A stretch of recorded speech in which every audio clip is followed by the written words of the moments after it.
amazing to see you. I love being back in Virginia Beach. I've lived in Northern Virginia about 10 years now, and my husband knows how much I love being here, and he likes to make fun of me and say the way I talk about Virginia Beach, it's as if I think the air smells sweeter down here, to which I respond, roll down the window, it literally does. I mean, the salt water. But I do have the pleasure of attending church with the Youngkins, and despite everything y'all have going on this year, I honestly think that your church attendance has been better than ours, which I've been very impressed with. And you are looking amazing as always. Thank you. But I do feel like I need to ask you about your latest accessory. Yes, yes. I wish I did not have it. I was in Virginia Beach, thank you very much. So I got to get out of this place in one piece, playing pickleball. Yes, playing pickleball broke my elbow. That's the story. But the good part about it was when I went to the orthopedist in Richmond to have it checked out on the Tuesday morning after Labor Day, and I told him this story, he said, well, you're way too young to be playing pickleball. And I said, you are my favorite doctor in the world. So here I am with my pink cast, because you got to make lemonade out of rotten lemons sometimes. Yes, amen. So I'm going to have a couple questions for you. Some of them were actually submitted by people in the room. Some I came up with on my own. So. Okay. But I want to start by asking you, for those in the room who maybe don't know much about your story, if you can just start by quickly telling us a little bit about where you grew up, how you landed in Virginia, and when you met your husband. Yes, so I am a Texan. My father is from Austin, my mother is from San Antonio, and I was actually born in Arkansas. My dad's a doctor and was doing a fellowship there, and we moved to Texas when I was in nursery school. So Texas was sort of all I knew up until the age of 26, 27, when I moved to be with Glenn. I did go to college there. And Glenn, as you all may know, is a homegrown Virginian. He went to high school right here. And I think he agrees with you that the air is sweeter in Virginia Beach. So he grew up here, and due to his basketball, he got a scholarship to a school in Houston, Texas called Rice University. And he went on a basketball scholarship to Rice. A lot of people ask him, oh, what position did you play? And he says, the bench. So even though Rice did not provide the most magic of basketball experiences, he did get a mechanical engineering degree. And when he graduated Rice, he went to work for an investment bank in their energy practice in Houston.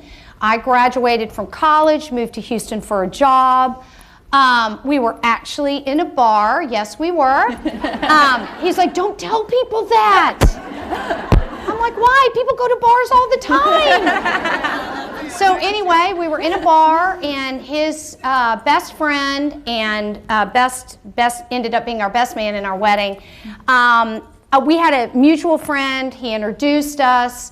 And we went on about 6 dates that summer before Glenn was leaving for Harvard Business School. So Glenn was leaving for Boston, and we went on 6 dates. It was fine.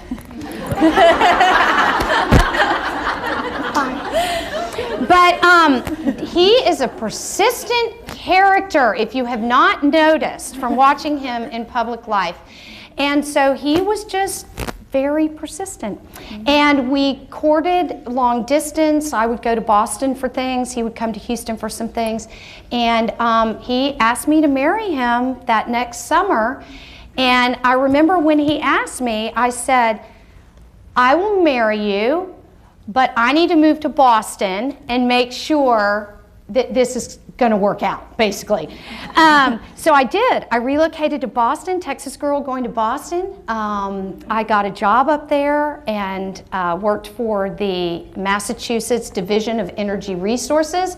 Like all good Texas girls, I was way in there in the energy sector. And so got a job like that. They snapped me up. They're like, what, a woman in energy? Come join us. So I did that while he was in graduate school, and when he was graduating, we felt like we wanted to either be in Virginia, where his family was, or Texas, where my family was. He had job offers all over the country, including California, where he worked in between his first and second years, but we just thought we wanted to be near family. So we went to Northern Virginia thinking we would go get great work experience and hightail it out of there, like everybody does.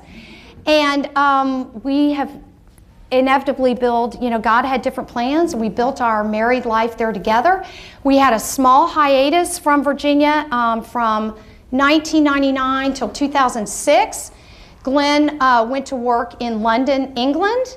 So he worked for a large global financial firm.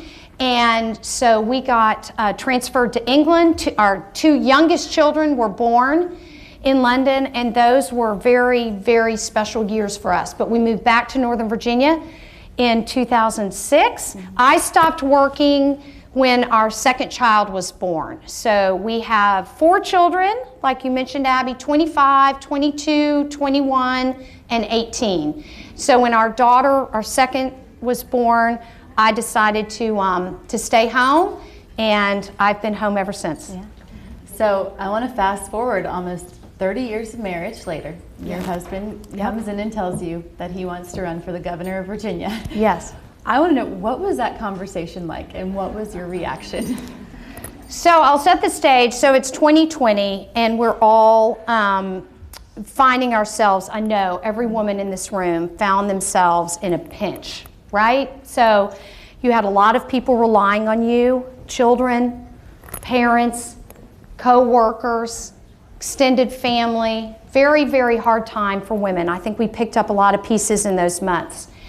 And we had all 4 children at home, including my daughter's best friend from high school. So there were 7 of us living in our home. And it was crowded, and we were fighting for Wi-Fi. And so Glenn would come out, and he'd be like, I'm getting on a Zoom, everyone off! So we mitigated our Wi-Fi issues. And one Friday, we spent a lot of time outdoors, like we all did, correct? It was, this was July-ish.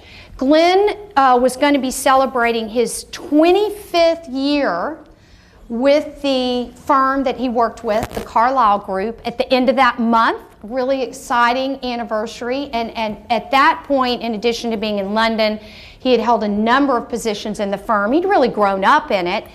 And so he was serving at the time as co-CEO of the firm. Really an aspirational miracle, if I do say so. And so he had been on Zoom, and he had been locked in his office at home with all the kids, and he came and found me on a Friday, and it was a beautiful day, and he said, let's go for a walk. And because of course you couldn't talk in your house. I mean, everybody was in your business all the time. Couldn't get anything done. So he said, let's go for a walk, and I thought, well, that's so sweet, except for that my husband really doesn't go on walks with me. So I'm not sure what to prepare for. And literally, we went on a walk in the neighborhood, and he said, I've been doing a lot of praying, and I think Carlyle is very well positioned for the future. I feel like I have left my blood, sweat, and tears, there. I think there are very many young, capable people that I can pass the baton to, as well as his co-CEO, who we thought the world of.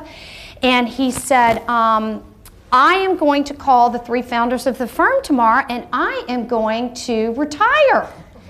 And I said, okay. And then he said, and I think God is calling us, Suzanne, us, I love that.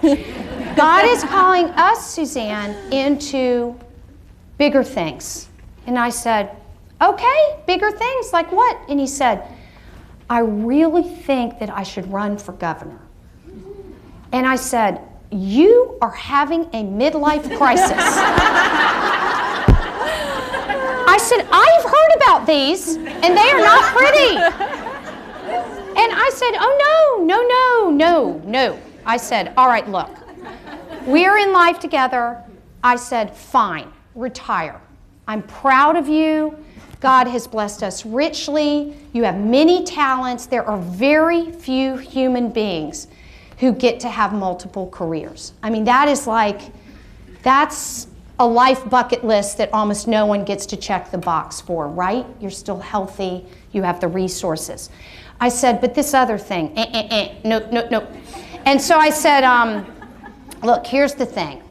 I said, you've thought about this for 2 milliseconds, and you need to pray over this. You need to talk to people that are much smarter than you.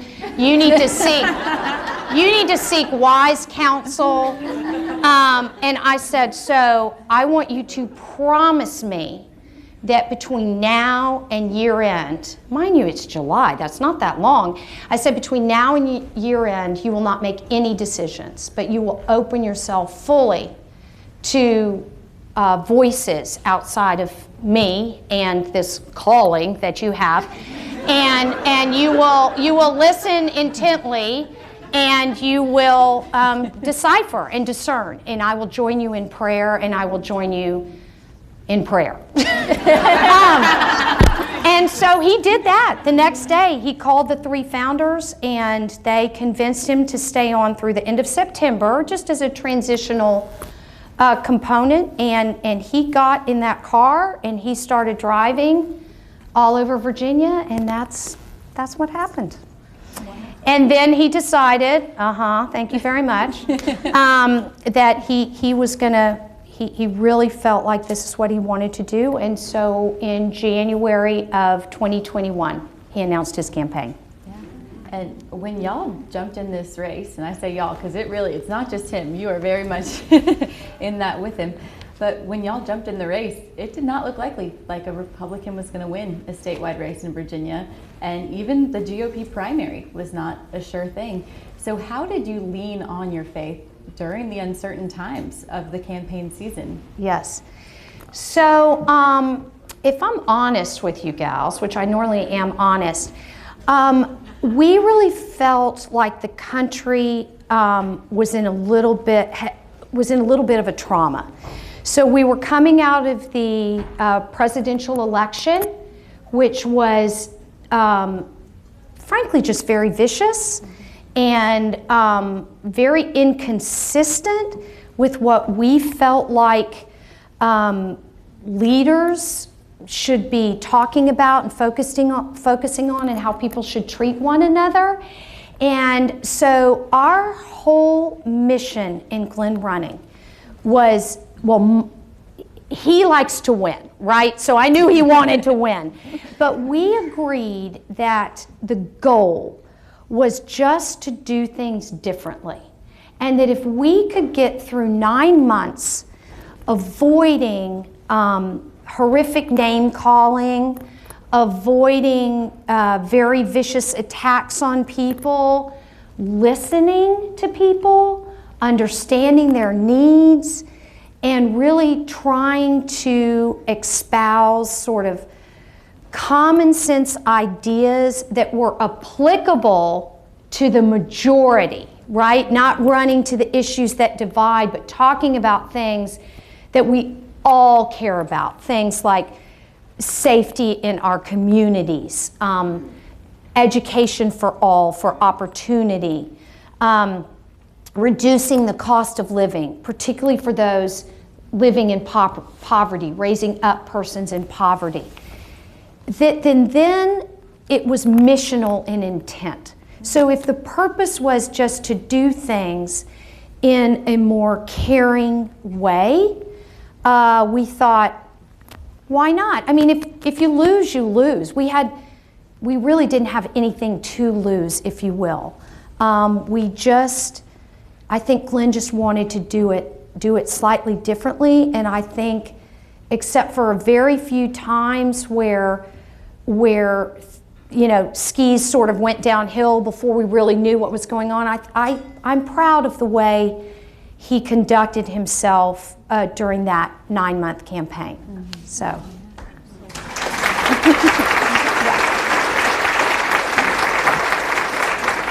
So you have been been the First Lady of Virginia for almost a full year now. Yes. So I want to ask, just what have you learned in this year, and what has the Lord taught you? Yeah.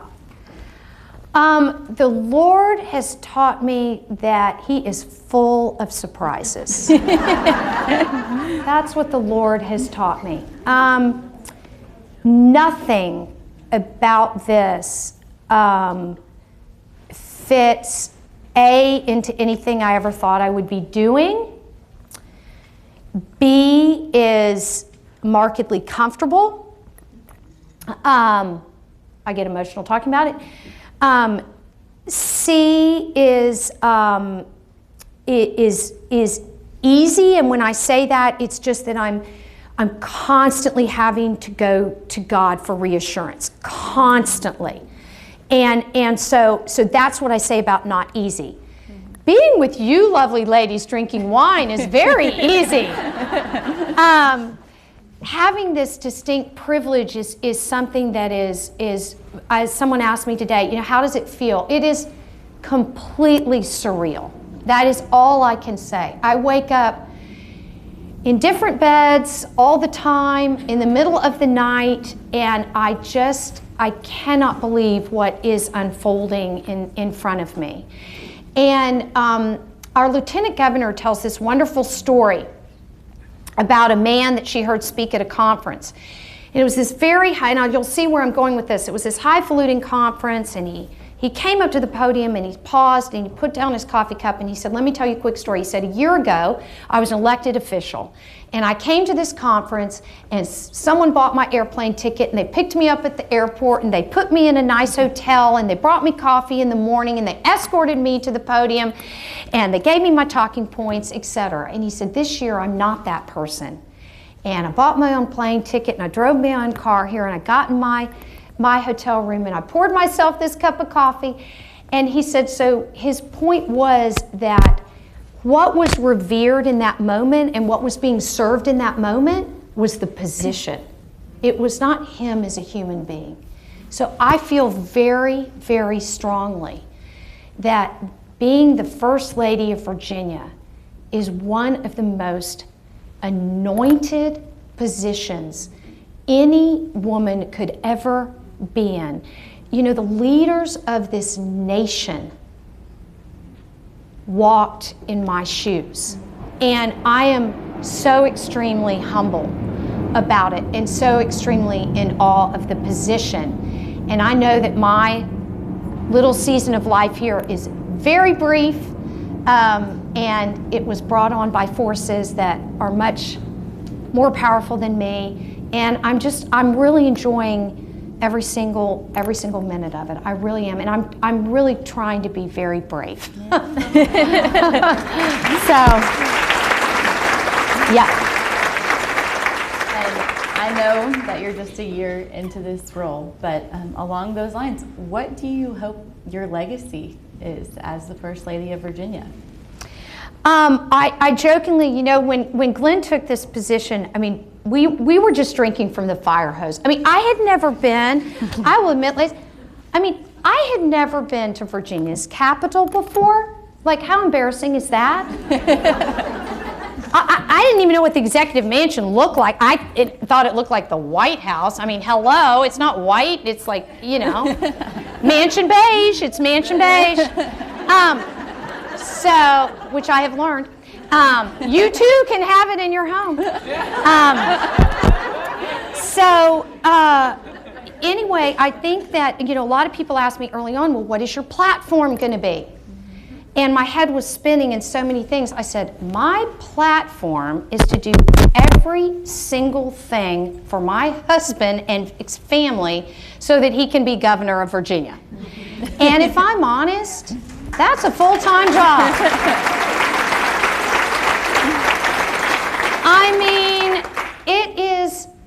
He's a trick a minute. Our children are delightful, but our children are young adults, and young adults are convinced that the world revolves around their young adult lives, which I think is beautiful. I reinforce that. I talk to them exclusively about what's going on. We have extended family that needs caring for. My mother, we put my, I called Glenn's campaign, and so in January in 2021, we were at the height of COVID. I was putting my mother into memory care with Alzheimer's. I was going through menopause. And it was such an odd time. And then you had the campaign. I mean, that was the dagger in the back. And so it was just a very tricky time for me personally. And so I really felt like once he was elected, I could sort of breathe, because at least I was stepping into what I felt like was a role in caring for people. So I tell people all the time, he's into politics, I'm into people. And Maya Angelou has that wonderful quote where she says basically, people will never forget what you say. They'll always forget what you say, they'll always forget what you do, but they'll never forget how you treat them.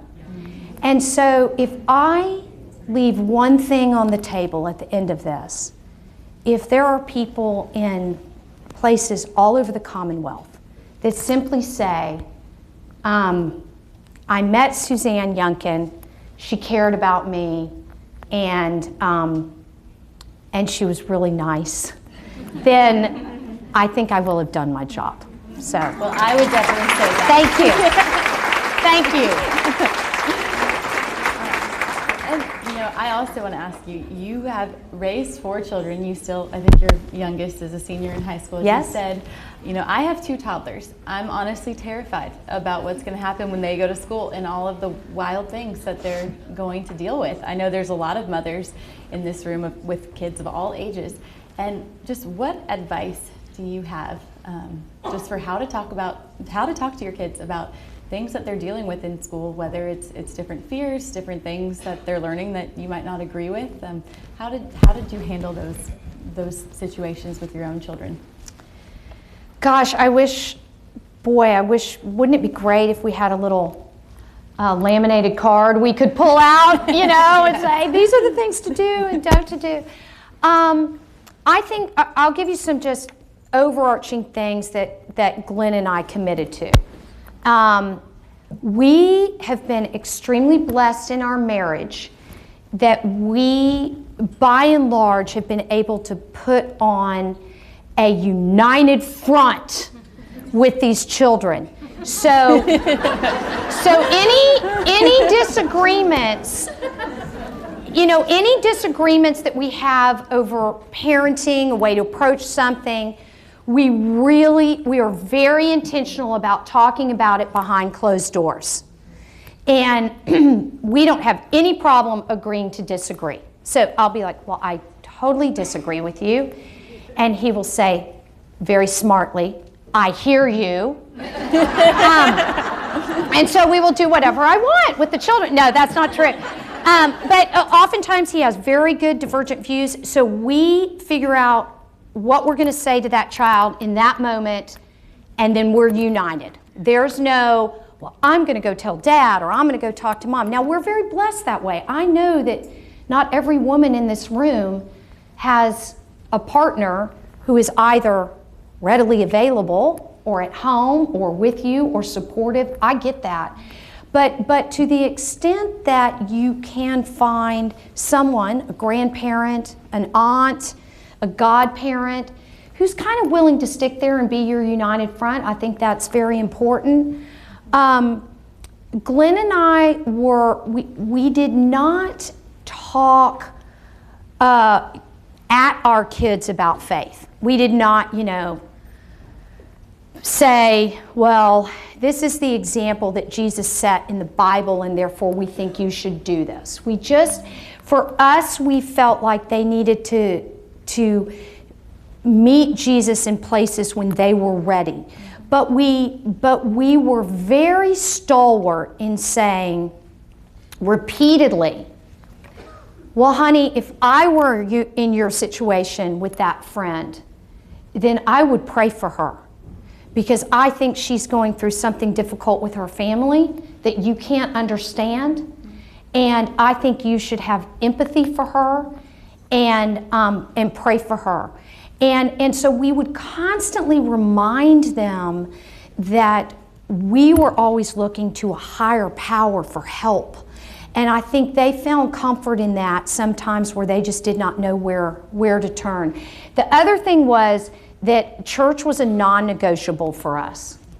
So we didn't care if they listened. We didn't care if they fell asleep in the pew. You know, the boys are like, you know, in the pew. We didn't care really if they dressed kind of sloppily. You pick your battles, right? But we were all in the car together to church every Sunday. That we could be, that we were there. And for us, we just said, we would say to them, look, you don't go to church for you. You go to church for God. You know, this is not about you. This is about you being in a space, saying thank you for your week, thank you for your help. That's why we're going. And so that's what we're doing. And so I don't know if that makes a difference. I don't know what your dynamic is in your household. Trust me when I tell you, Sunday mornings when they're little is a train wreck. Oh yeah. I mean, the husbands do nothing. Preach. And then they yell at you in the car that you're running late. I'm like, you know, so it's an absolute, I get it. It's yet another obligation.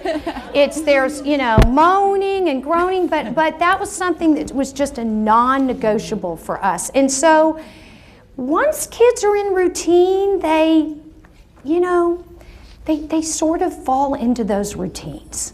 And so I think that's been an important part of just our whole family dynamic. And then last but not least, I mean, this sounds so simple, but you pray over them. You just pray over them. You know, when you wake up in the middle of the night and you've got a child who's dabbling in things that you can't understand, who may not be eating because she's nervous about something, you know, who is hanging out with the wrong people, and you just don't know what to do and you're scared, you know, you just fall on your knees and pray. You just say, this is too much for me. This is so scary. Please walk with me. Please talk to me. I'm lost. And I have done that so many times with my children. And praise God, he comes through most of the times. So. Well, I have one final question, and then if it's okay, we'll let two or three people in the audience Absolutely. ask a question for you. But you know, obviously, there's a lot of perks that come with being the First Lady of Virginia. But I know that there's probably just some burdens too, and I'm sure wish you had more time just with your family by yourselves. Yes. So how can we just be praying and supporting you all as you are living out this call that God has put on your family to serve right now? Oh, Abby, you're so kind. Thank you all. I can't tell you the number. You know, people ask me all the time, let me back up and say this. I've been at this now a year and a half, meaning sort of putting ourselves out there. I think I mentioned this to someone earlier. I could count on two hands the number of times any person has ever said anything mean to me. Think about that. Wow. Everything you read, everything you see makes it seem as if we're living in a day and age where people have lost all ability to be kind to one another. I so wholeheartedly disagree with that. That has not been my experience at all. I am a believer in the goodness of people. I am a believer that God is calling our nation back into kindness towards one another. I am a believer that we as women have a power to be the great healers and the great bridge builders at this moment. And we feel, I want to thank every single person in this room, we feel your prayers each and every day that we are doing this. Glenn is a grotesque optimist. I mean, to the point, he is just exhausting that way. And so, so the things that I fret about, when I come to him, he's like, don't worry about that. It'll sort itself out, whatever.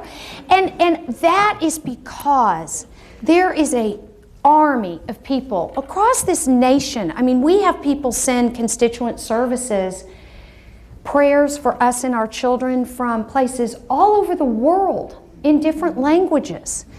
And it is, I don't have words for it. Our God is so big and so all-knowing and so all-loving, and is so in this, even in the hardest of times, and there have been some. But people are good. God made people inherently good. In Galatians, there's this great chapter, that talks about God essentially wanting us to live in love and faithfulness. But he gave us absolute freedom. Now, why he did that, I have no idea. Bad planning, very bad planning. Because we have this inherent draw towards sort of sinful behavior.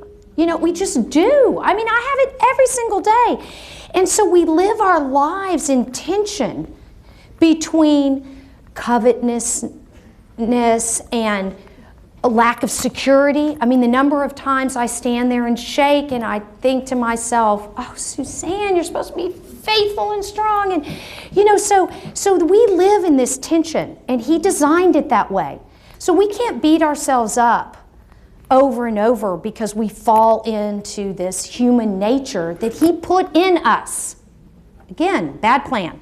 So I try to be very fair with myself when sometimes I just am curious about why I'm being called into this moment in time. But I think we're all called into this moment in time. You all being here tonight was so brave and bold. You walked in here with things probably we can't even imagine. You probably left your kids eating the worst food ever. With a dodgy babysitter. And you ran to that bar as fast as you could.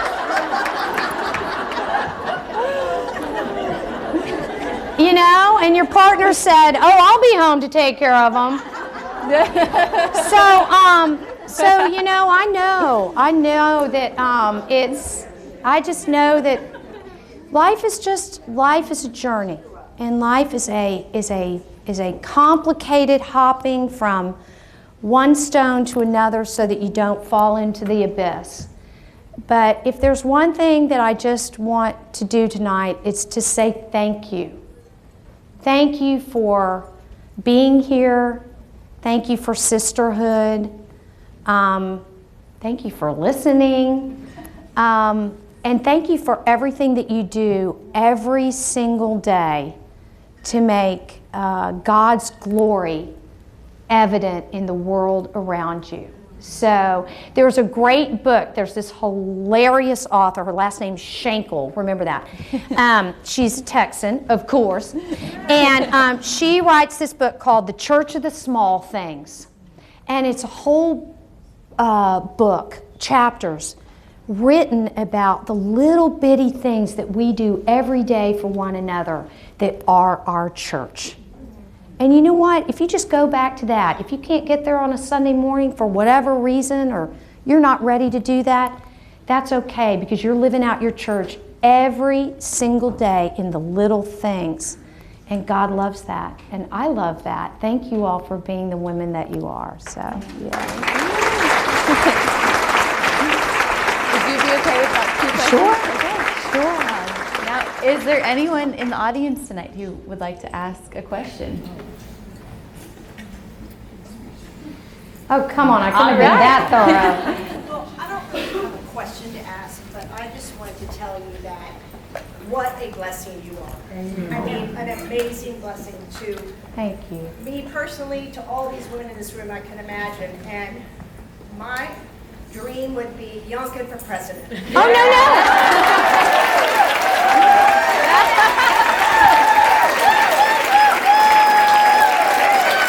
Okay, I have one question. Who invited you?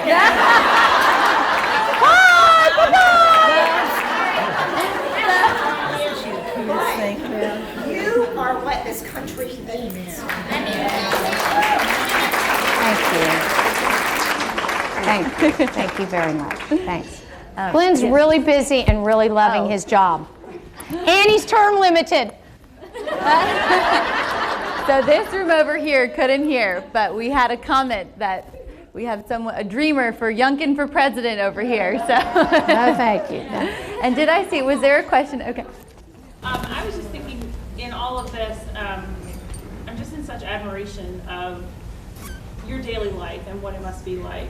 And I was wondering if there was one thing that you hold on to, I don't know, exercise, prayer, just one thing that you find yourself doing every single day that keeps you sane. I mean, I'm a mother of 3 young little ones, and I know so many in here are, so. You're in the weeds. Yeah. You are in the weeds.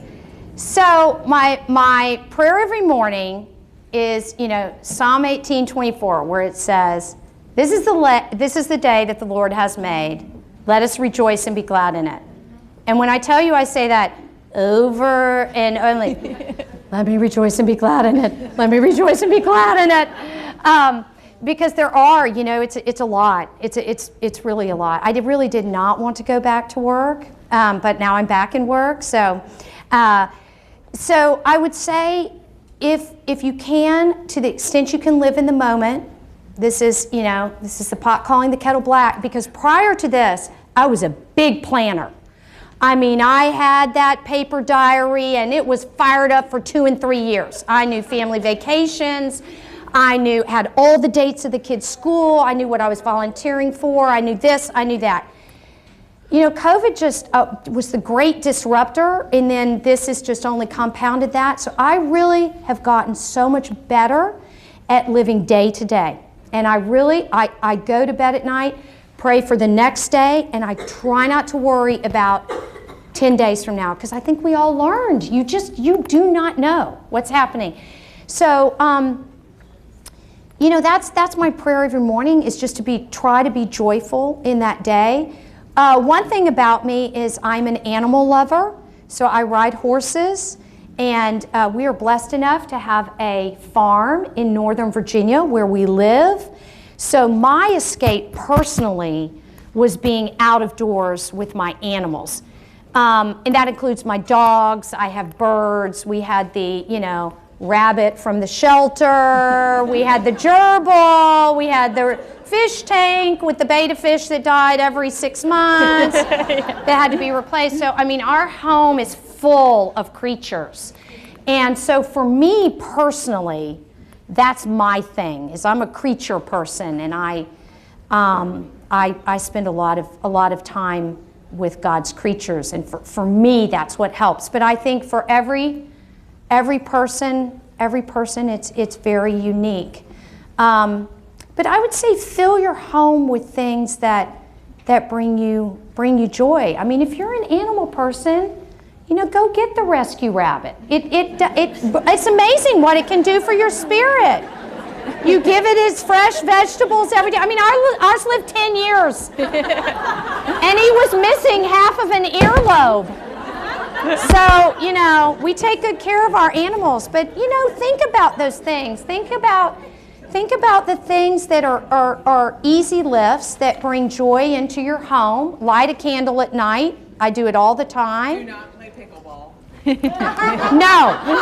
Do not play pickleball if you're clumsy, like me. If you're athletic, then go for it. But no, not like me. So yeah, fill your home with things that, little things that bring you joy. And remember that God calls us into joy every single day. And that's work, but if you if you have that mindset, sometimes it can help. So. Well, we're about to let you go. But Sure. before we do, my mom just passed me a note with a message from your husband. Oh, yay! It's a quote. Oh, a quote. Well, a quote on a note. Suzanne has been God's greatest gift to me. Her grace, love, and support have been the biggest blessing on this journey. She makes me better every day. Aww. Sweet man. We just want to thank you so much for being here tonight, for making the journey. For those of you who don't know, she came from Richmond. She's going right back. So really, thank you so much for making the trip to be down here. And Changing Seasons just wants to know, wants to tell you that just as a way to say thank you, they have made a donation to the Achievable Dream Academy. Oh, yay! Yeah, we know is near and Oh, dear yes, to how your exciting. Heart, Wonderful. Yes, we just visited. What a remarkable school. The educators and administrators there are so dedicated to those young people, and they are going to be our nation's future. You know, they really are. It's just wonderful. Thank you. Thank you so much. So we are going to let you slip out now. Okay. Abby, can we say a quick prayer? Yes, of course. Okay, I don't know if people are comfortable praying. It's kind of awkward, but I think we should all stand up and grab a hand because that's what we do in the Youngkin house. Oh, and I'm losing all my microphones. I just did that too. Okay, wait, I gotta be in the circle. Okay. All right, ready. Dear Lord, thank you so much for this food and fellowship. We know that every single woman here was made in your image and has your fingerprints all over her heart and her life.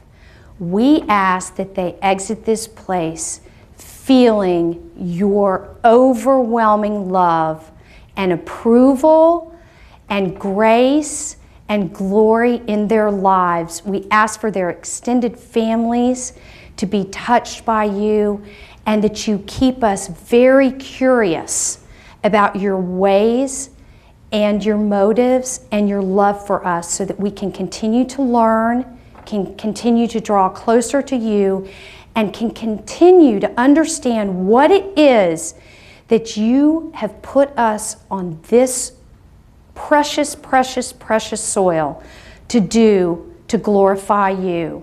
We thank you for wine, the very first miracle that Jesus produced in the Bible, because it makes our lives better. In Jesus' name we pray. Amen. Thank you. That was amazing.